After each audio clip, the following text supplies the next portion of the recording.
Hi guys, welcome to முப்படை training academy. So இப்போ வந்து என்ன நியூஸ் பார்க்க போகிறோம்னு பார்த்தீங்கன்னா, Indian army recruitment AAC centre south, அதாவது வந்து பெங்களூரில் இருக்கக்கூடிய ஒரு சிவில் டைரக்டர் ரெக்ரூட்மெண்ட் போர்டுனால ரெக்ரூட் பண்ணப்படக்கூடிய ஒரு குரூப் சி போஸ்ட்டுக்கான ஒரு நோட்டிஃபிகேஷன் தான் வந்து நம்ம பார்க்க போகிறோம். ஸோ குரூப் சி போஸ்ட்டுக்கான நோட்டிஃபிகேஷன். ஸோ இதனுடைய டீட்டெயில்ஸ்லாம் நான் நேற்று வீடியோவில் ஒரு இந்தியன் ஆர்மி ரெக்ரூட்மெண்ட் வீடியோ ஒன்று போட்டிருப்பேன். ஸோ நேற்று வீடியோவில் என்ன சொல்லியிருக்கோனோ அதே தான் எல்லாமே, எக்ஸாம் பேட்டர்னும் அதே தான், குவாலிஃபிகேஷனும் அதே தான், எல்லாமே அதே தான். ஸோ இங்கே என்ன மட்டும் சேஞ்சஸ் இருக்குன்றதை மட்டும் தெரிஞ்சு வச்சுக்கோங்க, ஓகேங்களா? ஸோ என்ன அப்படின்னு பார்த்தீங்கன்னா, இது ஆஃப்லைனில் தான் விண்ணப்பிக்க முடியும். இங்கே பாருங்க, அப்ளிகேஷன் பின்னாடி இங்கே கொடுத்துருக்காங்க பாருங்க. அப்ளிகேஷன் பின்னாடி ப்ரொஃபார்மா ஃபார் அப்ளிகேஷன் சொல்லியிருக்காங்க. இங்கே பாஸ்போர்ட் சைஸ் ஃபோட்டோ வச்சு இந்த அட்ரஸுக்கு தான் நீங்கள் அப்ளிகேஷன் அனுப்பணும். ஸோ இதெல்லாம் நீங்கள் கைப்பட எழுதி தரணும். ஒன்று இதை நீங்கள் டைப் பண்ணி தரணும், இல்லை கைப்பட எழுதி தரணும். இந்த அரை பக்கத்தை, இந்த பக்கம் இருக்குல்ல, ஸோ இந்த அரை பக்கத்தை நீங்கள் என்ன பண்ணணும், ஒன்று நீங்கள் கைப்பட எழுதி தரணும், இல்லைனா நீங்கள் டைப் பண்ணி இதே ஃபார்மேட்டில் தான் அனுப்பணும்.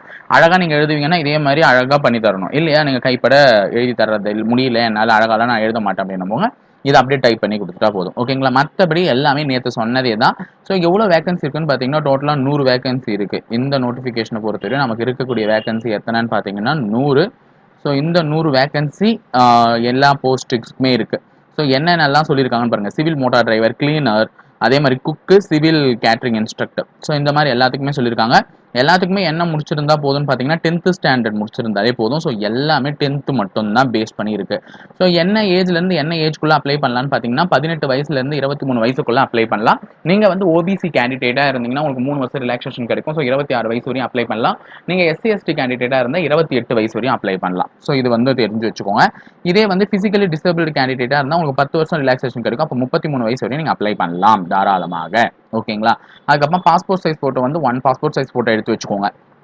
நேற்று சொன்ன எக்ஸாம் பேட்டர்னே தான் பார்த்துக்குங்க. பேப்பர் 1, பேப்பர் 2, பேப்பர் 3, பேப்பர் 4னு சொல்லிட்டு அதே மாதிரி என்ன எக்ஸாம் பேட்டர்ன் இருந்துச்சோ அதே தான் கொடுக்குறாங்க. Exam 2 hours. ஆனால் எக்ஸாம் பற்றின ஒரு முக்கியமான இன்ஃபர்மேஷன் சொல்லிடுறேன். நீங்கள் எங்கேருந்து அப்ளை பண்ணாலும் நீங்கள் எழுத வேண்டிய சென்டர் பெங்களூராக மட்டும்தான் இருக்கும். பெங்களூருக்கு போய் தான் எக்ஸாம் எழுதணும். ஸோ பெங்களூரை தவிர வேறு எங்கேயும் எக்ஸாம் நடக்காது. இதை நிறைய பேர் கேட்டிருந்தீங்க, அதை நான் சொல்லிடுறேன். அதே மாதிரி இப்போ சிலபஸ் இங்கே கொடுத்துட்ருக்காங்க இந்த நோட்டிஃபிகேஷனில், ஓகேங்களா? நோட்டிஃபிகேஷனில் இருக்கிறது தான் சிலபஸ். ஸோ இந்த சிலபஸ் மட்டும் படிச்சுட்டு போனால் போதும், ஓகே? வேறு எதுவும் டவுட் இருக்காதுன்னு நினைக்கிறேன். இந்த அப்ளிகேஷனை ஃபில் பண்ணி நீங்கள் செட்டில் பண்ணிட்டா போதும்.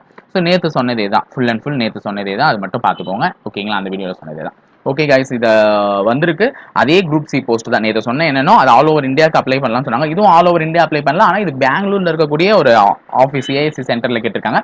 அதனால் எக்ஸாம்ஸில் பெங்களூரில் தான் நடக்கும், பெங்களூரில் தான் போஸ்டிங்கும் கிடைக்கும், ஓகேங்களா? ஸோ எந்த டவுட்டாக இருந்தாலும் நம்ம அப்புறமா பேசிக்கலாம். அப்புறம் நீங்கள் கமெண்ட் பாக்ஸில் கமெண்ட் பண்ணுங்கள், எனக்கு அதுக்கு பதில் சொல்லுங்கள், ஓகேங்களா? தேங்க்யூ.